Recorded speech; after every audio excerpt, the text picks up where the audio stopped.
On my wedding day, my sister made a scene, threw champagne, smashed my cake, and shouted, "This is what you get for acting like you're better." My mom hugged her. "She just needs to let it out." I said nothing. That night I did what no one expected. I pulled her college tuition deposit. Froze the co-signed lease. But at 8:40 a.m., they got the real news. It's wild how one moment can rewrite every single memory you thought was solid. August 3rd was supposed to be the happiest day of my life. 43 guests, soft jazz in the background, the venue lit just right. My fiancée, Emily, looked like someone who'd walked straight out of a dream. I'd worked my ass off for years, consulting gigs, long flights, sleeping on airport benches, getting underpaid just to stay in the game. I finally made something of myself. I thought, for once, I was allowed to celebrate that. Bethany didn't see it that way. She came late. That should have been my first clue. The ceremony was already over. She breezed in wearing a gold backless dress like it was prom night. Didn't say hi. Didn't smile. Took a glass of champagne and found a corner.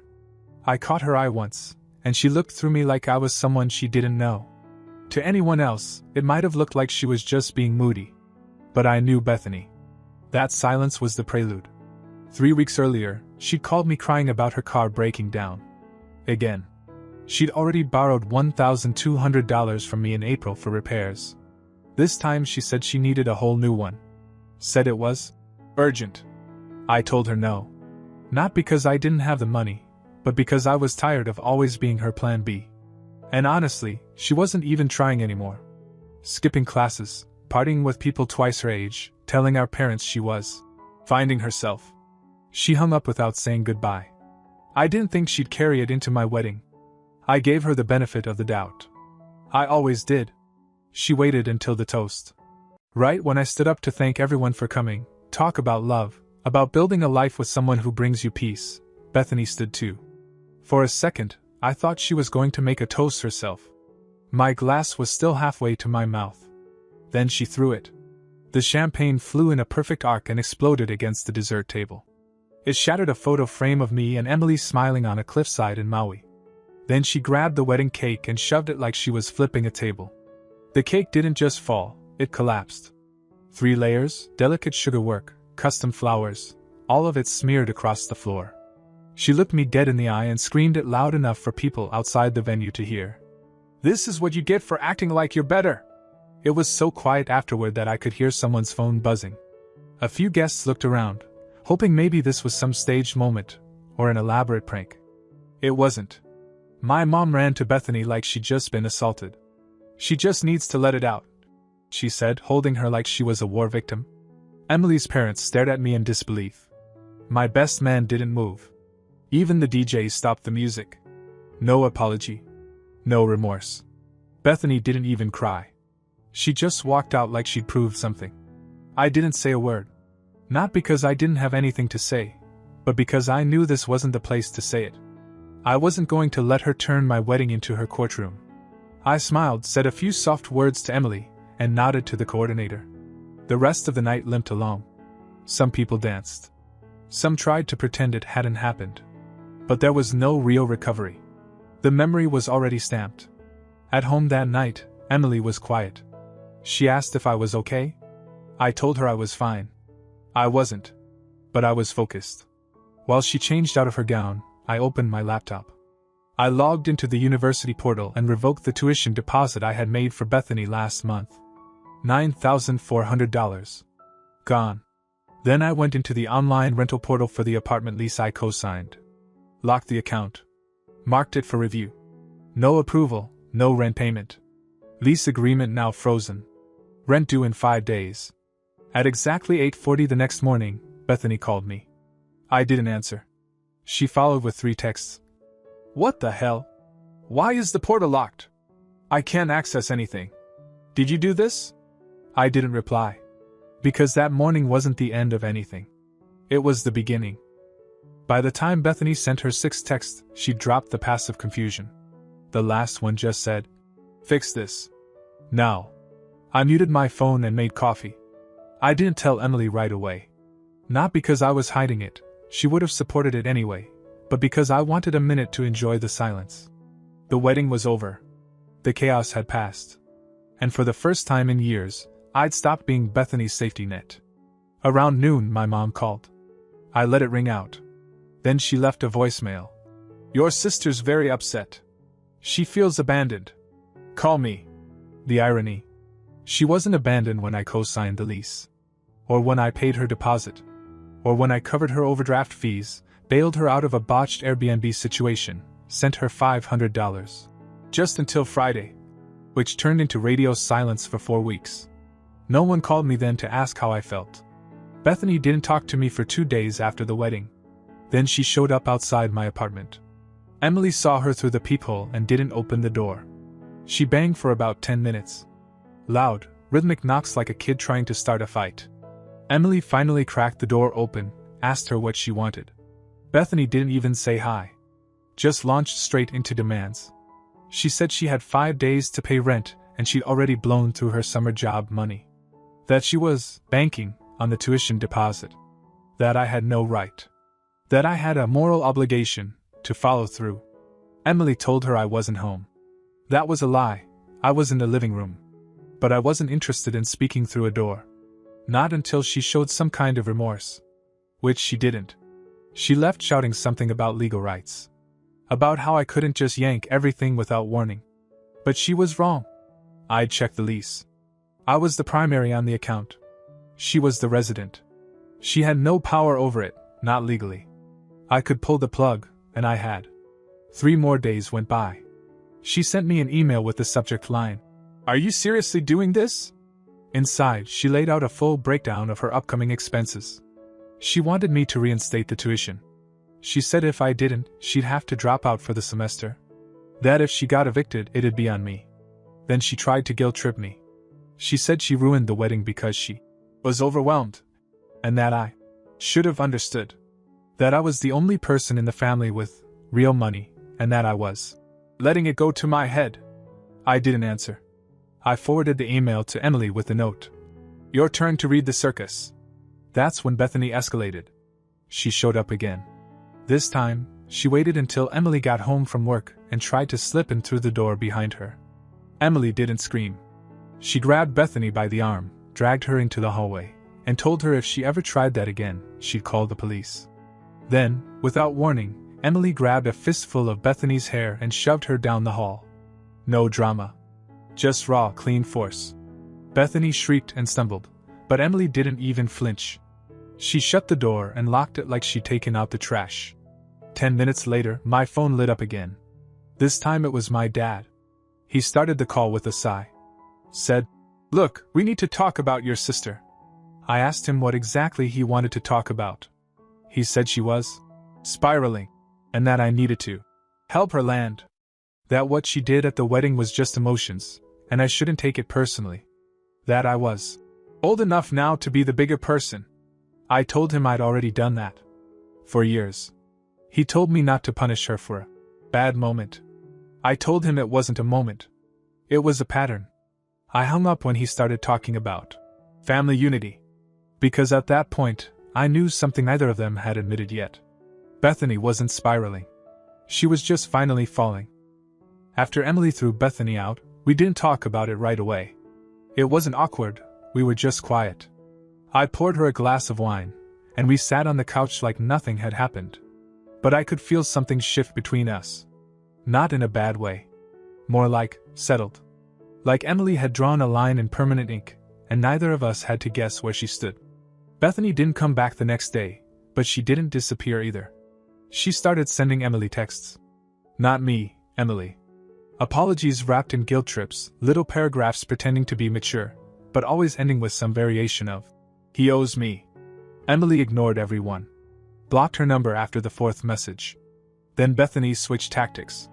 She texted our mom and dad, saying she was being physically attacked and treated like a stray dog by Emily. She made it sound like she'd shown up to reconcile, and Emily had ambushed her. That's when the group chat happened.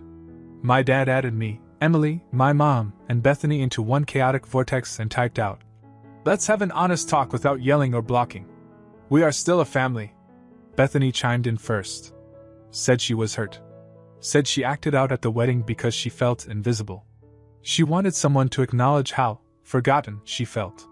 She claimed I'd been rubbing success in her face for years. Then my mom joined in, told me it was time to move forward and forgive her while she's still finding herself. She ended her message with, "She's still your baby sister." Emily left the group chat. I stared at the screen for a long time. Then I replied with exactly 3 sentences. "She's not a baby. She's 22. And she needs to learn the cost of disrespect." Silence after that. No one replied. No typing bubbles. Just that weird quiet digital tension that feels louder than shouting. 2 days later, I heard through my cousin that Bethany had packed up and left her apartment. Couldn't pay rent. Couldn't find a subletter. The lease company contacted me for final paperwork. I didn't fight it. I signed it all off, made sure my credit was safe, and moved on. But the real kicker came a week later. Bethany enrolled back in school. Not under my name. Under my parents'. Turns out they paid the tuition themselves. After all the complaining about money, after all the guilt about how we don't have the same opportunities as you, they just pulled out the card and paid it. Quietly. No announcement. No apology. Just did it like it had been an option all along. So, they had the money. They just didn't want to spend it on her when they could pressure me to. I was done. I wasn't angry. I just felt clear. Emily and I sat on the balcony that night, drinking cheap wine and eating leftovers, and I told her I felt like a decade-long weight had been cut loose. She smiled and said, "Good. Now we can live." And that was the first night I truly believed her. About a week after Bethany officially left her apartment, things went quiet. No more angry texts, no surprise visits. For the first time in a long time, it felt like the storm had passed. Then my mom called. "No. Hi. No. How are you? Just, you'll be at your father's birthday next Saturday, right?" Like nothing had happened. Like my wedding hadn't been hijacked. Like my sister hadn't caused the scene that people were still talking about. I said I wasn't sure. She paused, then said, "Bethany will be there. I want you two to talk. Like adults. And I want you to stop being so cold." That part hit weird. I was the cold one. Not the one who trashed a wedding cake and screamed in front of a crowd. Not the one who'd been living off me for the past 3 years. But the one who finally said enough? That's who they were mad at. I hung up without agreeing to anything. That night, Emily and I made dinner and didn't even bring it up until we were halfway through eating. She said we shouldn't go. I agreed. Then Friday night, the day before the party, something even more ridiculous happened. Bethany sent me a Venmo request for $1,800. Label. "For the cake and broken frame, LOL, let's just call it even." I didn't even react at first. I just handed my phone to Emily and walked out to the balcony. When I came back in, she had the calmest look on her face. I asked her what she wrote. She shrugged and said, "She's not going to like it." 15 minutes later, Bethany blocked both of us on everything. We didn't go to my dad's birthday party. But Bethany did. And she didn't come quietly. She showed up in a white jumpsuit that looked suspiciously close to bridal wear. Cousin Kara texted us a photo with the caption, "She's not okay." Apparently she brought some real estate guy she met 2 weeks prior and told half the guests they were moving in together soon. The other half she told, "Big things are coming." She kept saying it over and over. Big things. That Monday, we found out what the big thing was. Bethany launched a podcast. The title, Bloodline Bruises, Growing Up with the Golden Child. The teaser trailer dropped on Instagram and TikTok. In the voiceover, she said things like, "I thought family meant safety." And, "Sometimes the most toxic people are the ones you share a last name with." It was so theatrical it felt scripted. But she wasn't done. At the end of the video, she thanked a sponsor, a therapy app. The exact one I'd introduced her to a year earlier when she called me from the bathroom of a bar crying about a panic attack. She'd signed a real deal. They reposted her video. She got over 10,000 views in 24 hours. People in the comments were eating it up. Calling her brave. Asking for advice. Telling her they related. I didn't care about the podcast itself.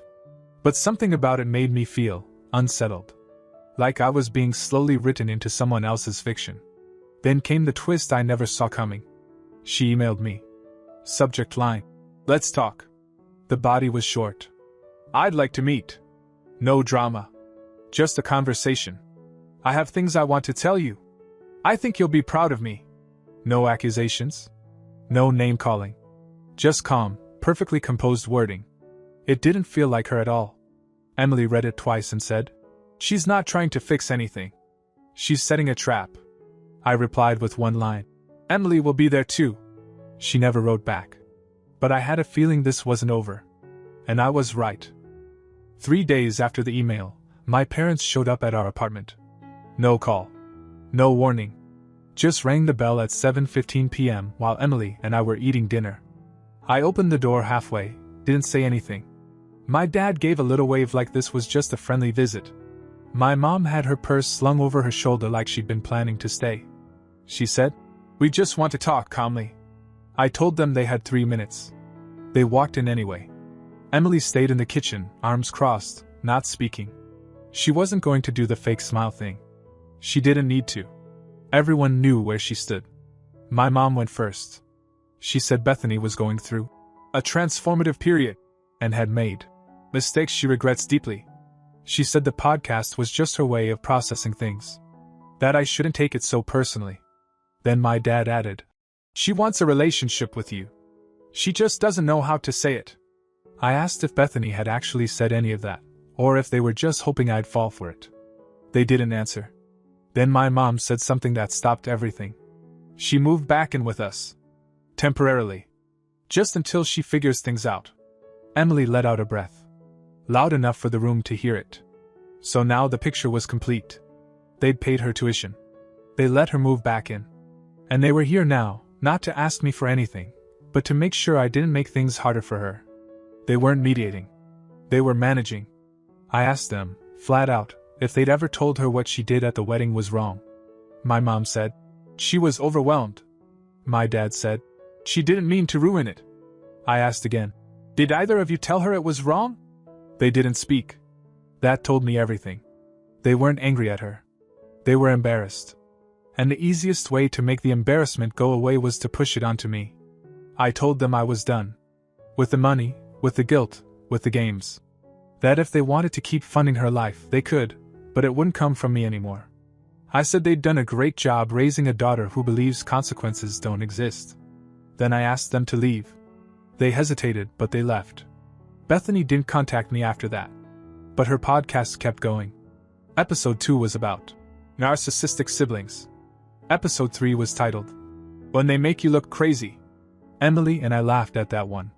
A few days later, I checked the lease on our apartment. We had 8 months left. I looked at our savings, ran the numbers, and told Emily we should take a trip. Something far, something warm, something that didn't have anything to do with any of this. She smiled. The next morning, we booked 2 round-trip flights to the Maldives. We were leaving in 6 weeks. No family. No drama. Just peace. The kind of peace that finally feels earned. The last message I got from Bethany came 2 days before our flight. Just the fire emoji. No words. No context. Like she was trying to send some vague warning or maybe just remind me she was still watching. I showed Emily while we were picking up luggage tags. She didn't even react. Just scanned her boarding pass and said, "Perfect. Let it burn." I blocked the number. That was the last loose thread. Leading up to the trip, there was silence from everyone else too. My dad didn't call. My mom sent one generic, "Hope you're well," text that I ignored. There were no more lectures, no more guilt trips. I think they finally realized I wasn't going to be the one to fix what they broke. Not this time. We left for the Maldives on a Thursday morning. No layovers. No rush. I watched Emily sleep against the window as we crossed over miles of open water, and for the first time in years, my brain didn't feel like it was on fire. No calculations, no financial plans, no rescue missions. Just quiet. Our bungalow was over the water, literally. You could hear the ocean underneath the floorboards. They had a sign posted inside, no clocks. "Let time be yours again." That hit harder than it should have. We didn't talk about Bethany. Not even once. Not until day 4. We were having breakfast on the deck, just the sound of waves and birds, when Emily said, "Do you think they'll ever admit it?" I didn't have to ask who she meant. "No," I said. "But I think they know. And I really believe they do. Not in a conscious, reflective way, but in that uncomfortable silence that creeps in when your favorite scapegoat walks out the door for good. They know I was always the one cleaning up her messes. They know they let it happen because it was easier than telling her no. And they definitely know, now, that they can't reach for me like that anymore." Bethany stayed with them. She didn't find a new apartment. Her lease expired quietly, and the building relisted the unit without a problem. I know because the management company contacted me for final signature confirmation. She never reached out about it. Never said thank you. Never said sorry. She never will. But I stopped waiting for that. I don't need the apology. I just needed it to end. The podcast kept going for another 2 episodes. One was about being erased by your support system. Another about financial abuse inside families. I didn't listen, but Kara did. She said Bethany was stretching the truth so hard, it stopped making sense. People stopped engaging. Comments slowed. Sponsorship vanished. After that, nothing. The silence wasn't just digital. It bled into real life. I stopped checking her socials. My mom stopped sending passive-aggressive group texts. My dad didn't mention her the one time he called to ask about a mechanic. Eventually, Kara told me that Bethany enrolled for part-time classes again, using my parents' money this time. Apparently, they dipped into a rainy day fund they'd kept for emergencies. I almost laughed. Turns out they had it all along. They just didn't want to use it, not until I refused to. Emily and I came home to a different version of life. We moved into a better place, further from the city, closer to the quiet. No more buzzing phones. No more split payments. Just us. I got a new credit card. Left my cosigner days behind. I even changed the password on my bank account for the first time in 6 years. No more surprise withdrawals. No more Venmo requests labeled "Please don't ask." We don't talk about the wedding anymore. We don't need to. It's just a weird blip in a story that no longer belongs to us. Some nights, we sit on our new porch with wine and watch the neighbor's dog chase moths under the porch light. We talk about actual things, books, trips, ideas, the business Emily's planning. Real things. That old life? It doesn't even feel like mine anymore. It's something I watched happen. Something I closed a book on. Sometimes fire doesn't need to be fought. Sometimes you just let it burn itself out. And walk away, finally warm.